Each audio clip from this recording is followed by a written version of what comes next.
Hello students, आज हम जो पढ़ने वाले chapter 9 of class 12th that is current electricity.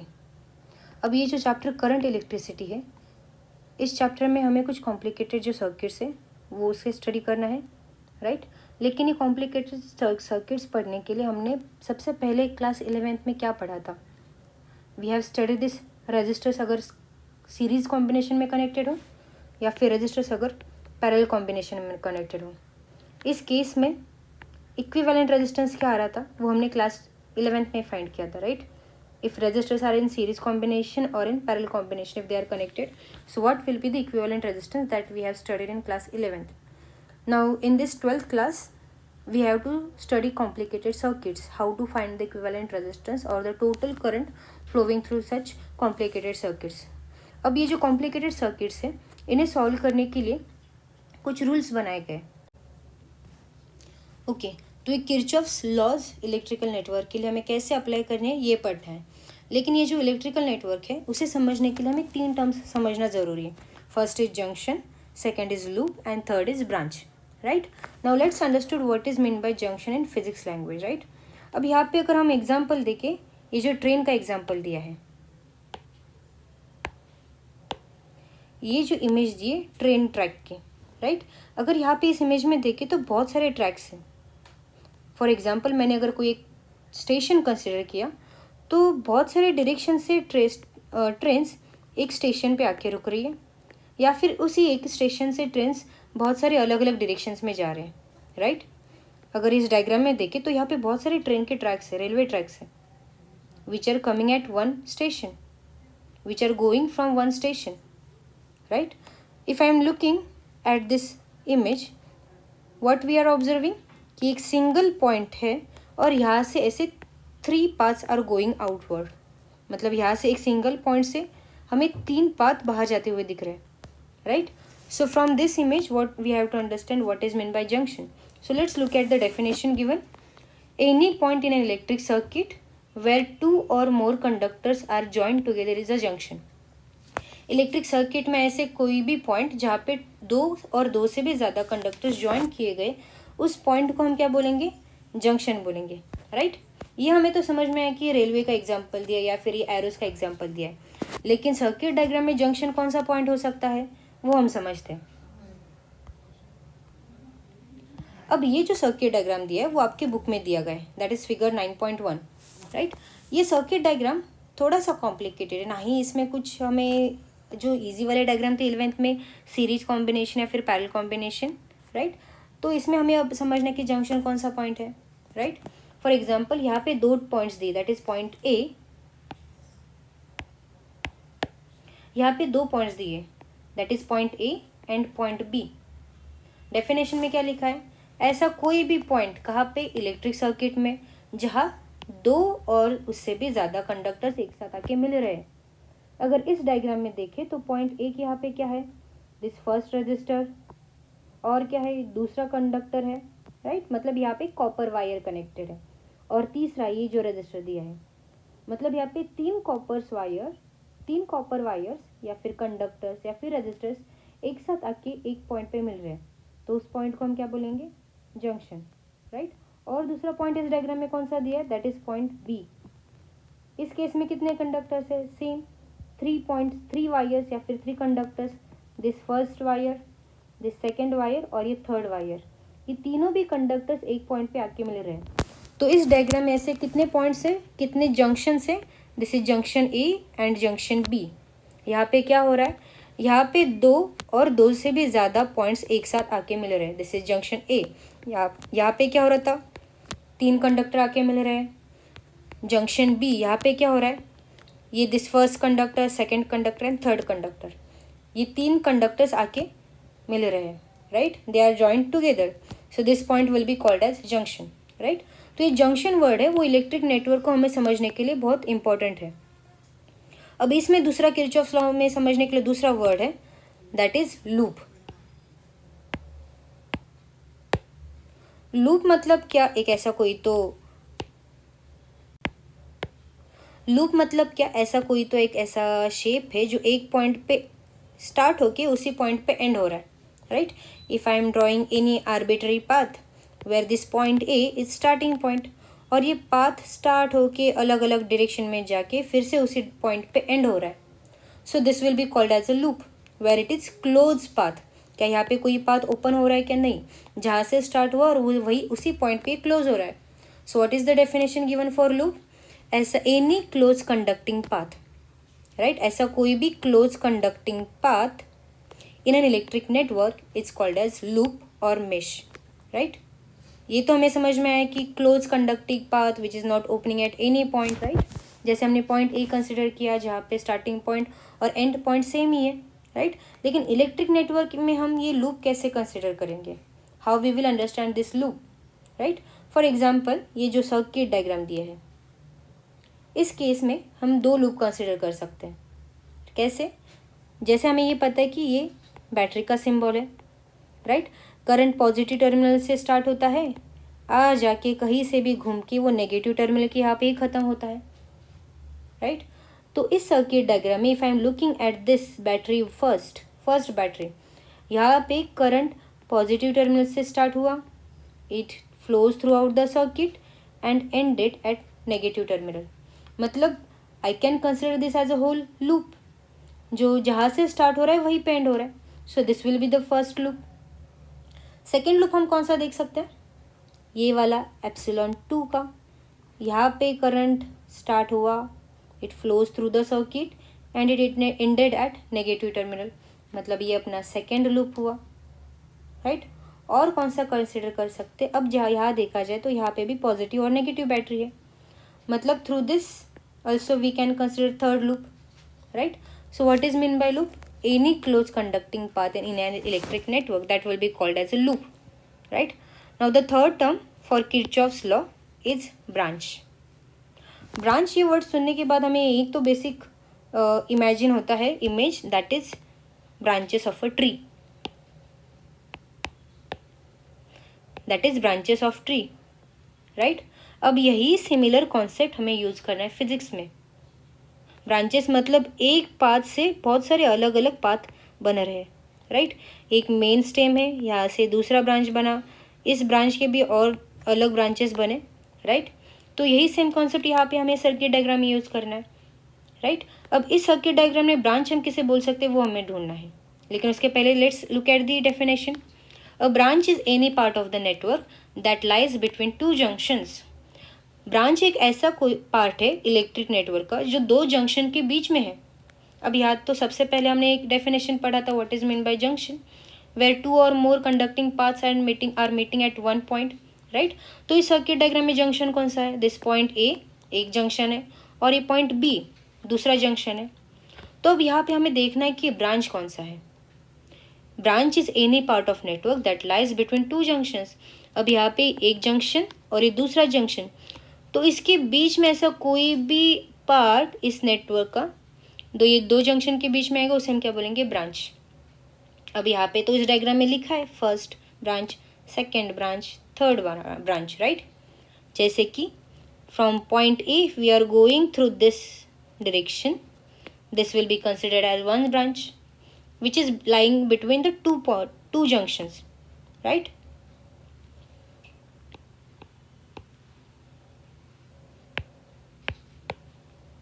If I am going from the right hand side, which is lying between the two junctions, this will be also considered as one branch, right. Now here this middle line, ये भी कहाँ पे? ये दो junction के बीच में, तो इसे भी हम क्या बोलेंगे? Branch, right. तो ब्रांच क्या है? दो जंक्शन के बीच में कोई भी पाथ होगा उसे हम क्या बोलेंगे? ब्रांच. जैसे एक ब्रांच है, this will be another branch, right. So this will be called as a branch, right. अब ये जो किरचॉफ लॉ में हमने क्या पढ़ा? What is mean by junction, right. What is mean by loop and branch. अब इसके बेसिस पे हमें समझना है सर्किट डायग्राम. तो यहाँ पे किरचॉफ का सबसे पहला रूल आता है, that is Kirchhoff's first law which is also called as current law या फिर जंक्शन लॉ. अभी किरचॉफ का करंट लॉ या फिर जंक्शन लॉ क्या बोलता है वो हम देखेंगे, राइट. The statement given here is the algebraic sum of the currents at a junction in an electric network is 0. Electric network पे जंक्शन के यहाँ पे जितना भी करंट आ रहा है या फिर जा रहा है उनका सम क्या होगा, 0, राइट। आपके बुक में ये डायग्राम दिया है, दिस फिगर 9.2। अब यहाँ पे कितने करंट के पाथ दिए, here 6 paths are provided, 6 conducting paths are given, right?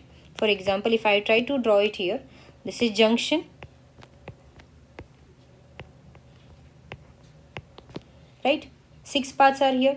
For example, if I am giving this as showing it as an arrow, few are going outward, few are coming inward, right? जो first branch है current, first conducting path है, यहाँ पे क्या हो रहा है, ये कंडक्टिंग पाथ में करंट जंक्शन के यहाँ पे जा रहा है। सेकेंड में क्या हो रहा है, current is going towards the junction. Third में क्या हो रहा है, current is going away from the junction. Fourth में current is going away from the junction. Fifth में क्या हो रहा है, current moving towards the junction. And in six, current is also moving towards the junction, right. तो हमें यहाँ पे करना क्या है, algebraic sum of the currents, मतलब इस जंक्शन के यहाँ पे जितने भी करंट आ रहे हैं 2, 3, 4, 6, 10, उन सभी का एडिशन करना है। और उन सभी का एडिशन कितना आएगा, 0, राइट। लेकिन अब यहाँ पे इनका एडिशन 0 कैसे आ सकता है, हमें कैसे समझेगा कि 0 कैसे आएगा। तो उसके लिए भी कुछ साइन रूल्स दिए, साइन कन्वेंशन दिया है कि कौन सा करंट नेगेटिव होगा और कौन सा करंट पॉजिटिव होगा। So what we have learned, Kirchhoff's first law. Kirchhoff का फर्स्ट लॉ क्या बोलता है, करंट 0 होगा। कहाँ पे 0 होगा, जंक्शन के यहाँ पे। कौन सा करंट, तो वहाँ पे जितने भी करंट आ रहे हैं जंक्शन के यहाँ पे या फिर जा रहे हैं, उन सभी का अगर हम सम करेंगे, algebraic sum, that will be 0, right. अब ये 0 कैसे होगा वो हम रूल्स के थ्रू पढ़ेंगे। Sign convention, sign convention for Kirchhoff's law क्या है, इसी डायग्राम को हम ऑब्जर्व करते हैं, राइट। फर्स्ट पॉइंट क्या है, the currents arriving at the junction are considered positive. मतलब जंक्शन के यहाँ पे कोई भी करंट आ रहा है तो उसे हम क्या करेंगे, पॉजिटिव कंसिडर करेंगे। सेकेंड पॉइंट क्या दिया है, the currents leaving the junction are considered negative. This is junction, this is conducting path, current is leaving this junction, so it will be considered as negative, right. Understood this point. Current अगर junction के पास आ रहा है तो उसे हम क्या consider करेंगे, पॉजिटिव। करंट अगर जंक्शन से दूर जा रहा है तो उसे हम क्या कंसिडर करेंगे, negative, right. Now let's apply this Kirchhoff's law, current law या फिर junction law on this diagram, right. It is very easy, we can solve this, right. अब यहाँ पे हमें ऑब्जर्व क्या करना है, जंक्शन कौन सा है, जहाँ पे 2 or more conducting paths are meeting at one point, उस पॉइंट को हम क्या बोलेंगे, जंक्शन। तो हमें समझना है क्या कि जंक्शन कहाँ पे है, उस जंक्शन के यहाँ पे कौन सा पाथ आ रहा है और कौन सा पाथ जा रहा है, right. Now let's try to solve this. First what we have to do, algebraic sum of all the currents, right. तो यहाँ पे टोटल कितने करंट के पाथ है, 6 paths, I1, I2, I3, I4, I5 and I6। इन सभी का algebraic sum क्या होगा, इट विल बी 0। अब हमें तो ये साइन कन्वेंशन अप्लाई करना है। Now let's look at the conducting path of first current, that is I1। इस केस में क्या हो रहा है, करंट जंक्शन के पास जा रहा है। What we have learn according to the rule, junction के पास जा रहे तो करंट होगा पॉजिटिव, राइट। सेकेंड पाथ कौन सा है, I2।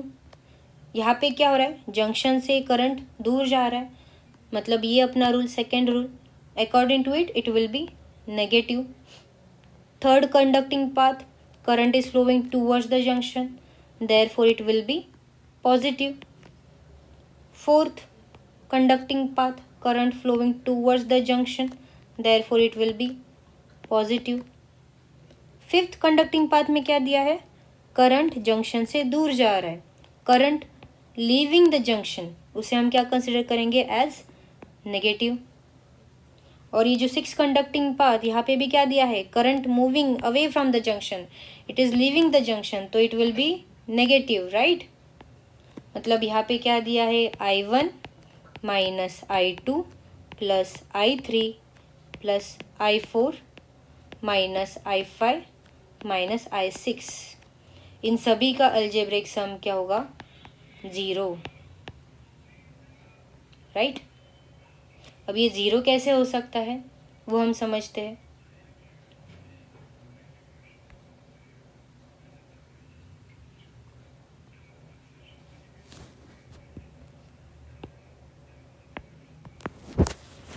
अब यहाँ पे करंट 0 कैसे हो सकता है वो हम देखते हैं, राइट। इसके लिए मैं जस्ट बेसिक एग्जांपल ले रही हूँ।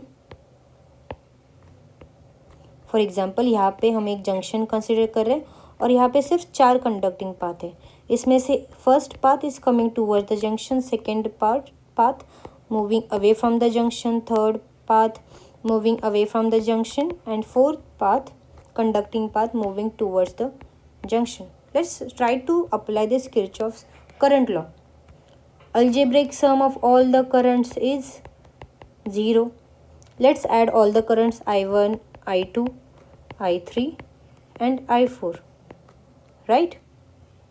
I1 आएगा positive, I2 and I3 will be negative, I4 will be positive. इन सभी का सम क्या आएगा? 0. राइट, मतलब ये जो जंक्शन है वहाँ पे टोटल करंट होगा 0। मतलब क्या हो सकता है? Let's understand by this equation. अगर ये माइनस माइनस साइन है उसे अगर हम राइट हैंड साइड में लेके जाएंगे तो क्या बनेगा? Equation I1 plus I4 is equals to I2 plus I3। इस इक्वेशन से हमें क्या समझ में आ रहा है? The current which is moving towards the junction is equals to current moving away from the junction, right. For example इस जंक्शन के यहाँ पे अगर 10 मिली एम्पियर करंट जा रहा है तो उसी जंक्शन से दूर 10 मिली एम्पियर करंट जा रहा है, राइट। ये हुआ अपना क्या? Kirchhoff's current law. अब इस पे बेस हमें एक सॉल्व एग्जाम्पल दिया है इस चैप्टर में, वो हम सॉल्व करने की कोशिश करते हैं। ये डायग्राम तो आप सभी अपने टेक्स्ट बुक में देख सकते हैं, राइट। इस डायग्राम में क्या दिया है? एक जंक्शन दिया है at point B, at point C and this point name is not given here, we can name it as D, right. So which are the junctions given in this diagram? Junction B, C and D, right. अब ये जो junction B है यहाँ पे कौन सा path, conducting path आ रहा है and which conducting path is living this junction, right. So let's look at this part only of this diagram, right? For example, current I1 which is coming towards the junction, उसका value कितना दिया है? It is 17 ampere, right? Current I2 which is moving away from the junction, इसका value कितना दिया है? 3 ampere, right? Current I3 which is moving away from the junction, इसका value हमें पता नहीं।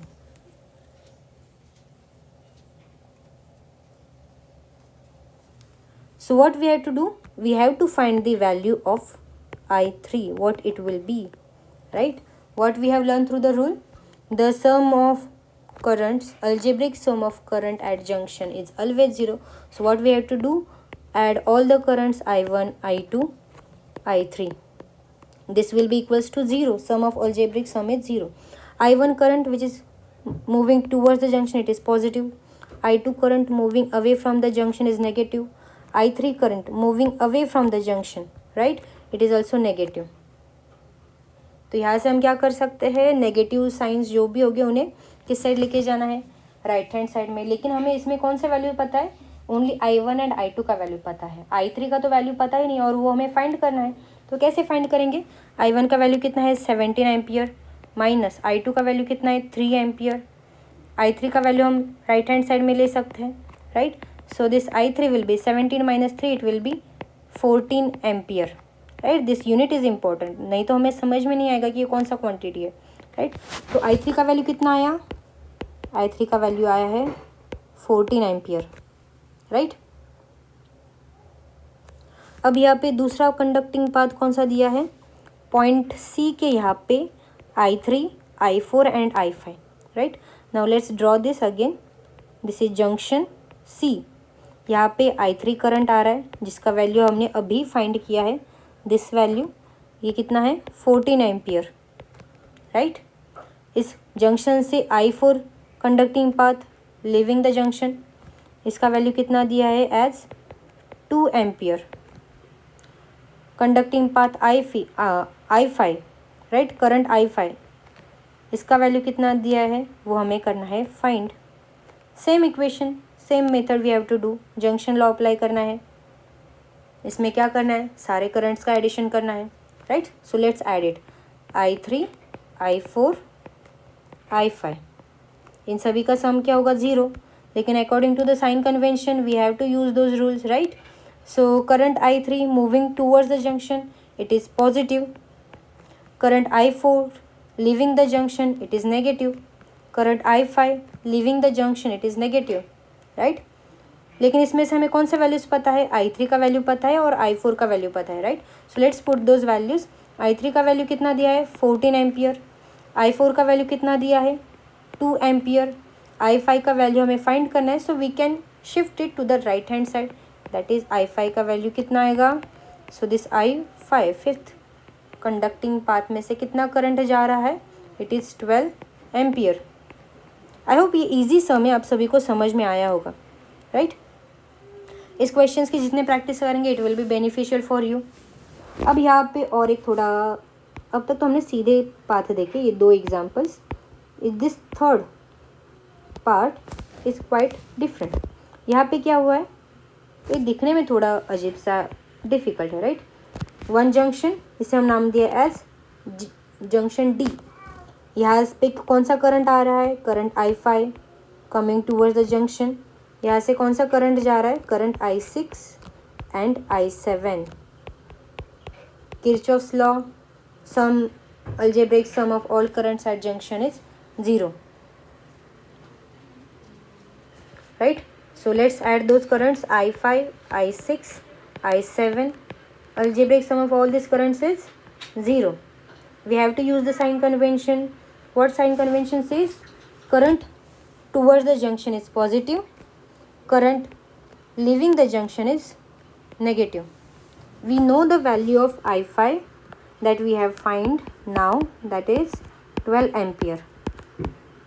I5 का कितना वैल्यू आया है 12 एम्पियर। I6 का value we don't know. I7 का वैल्यू कितना है 9 ampere which is equals to 0. What we can do, shift this I6 to the right hand side right, therefore 12 minus 9 is equals to I6 right। तो I6 का value कितना आ रहा है, hence value of I6 is how much it is, 12 minus 9 it is 3 ampere. So I6 का value कितना आया है 3 ampere. I hope आपको ये न्यूमेरिकल, बेसिक न्यूमेरिकल समझा होगा राइट। सो नेक्स्ट लेक्चर में हम क्या करेंगे, हम पढ़ेंगे किरचॉफ्स वोल्टेज लॉ।